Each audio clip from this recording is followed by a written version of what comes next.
We're an asset financing company that focuses on, our primary product is solar home systems for off-grid underserved households in West Africa. We started in Ghana and now we've just expanded to Ivory Coast, and we'll be expanding around the region as the years go on.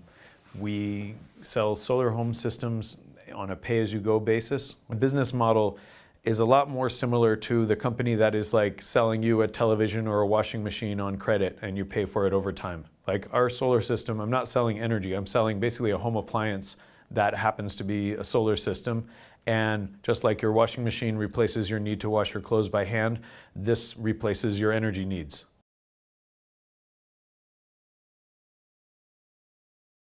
It's huge. First of all, they save a ton of money. What we charge them on a weekly basis is about the same as what they were spending on kerosene already. It varies, but generally.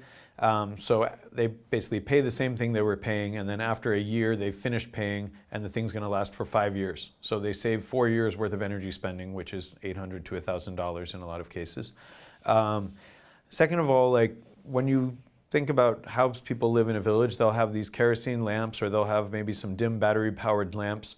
But I lived in a village for 2 years when I was in Peace Corps, and it's not bright enough to read by that lamp. It gives you enough to kind of see and get around, but you can't really do things that require focus. And so they'll have a flashlight, and they'll maybe have one flashlight, and they use that for the kid to study, and then the mom has to cook dinner and has to take the flashlight away, and the kid can't study anymore. And so having bright ambient light that makes the entire room bright enough for multiple people to do what they want to do is huge.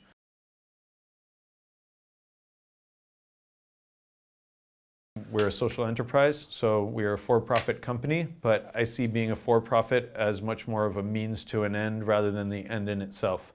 And what I mean by that is I believe that if you can succeed as a for-profit and you can succeed in generating a return on capital by doing something that helps poor people in villages in Africa, that's what's going to attract the money that is going to, result in scale.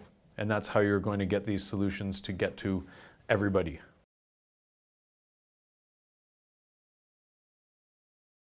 Now these people have some form of a credit rating because they've actually bought something on credit and there's electronic data about that. And that then makes them more interesting customers for other people who were afraid to sell them before and now are not. And so, gradually these kind of things can reduce the costs of interacting with these customers and gradually bring them more into financial inclusion and focus.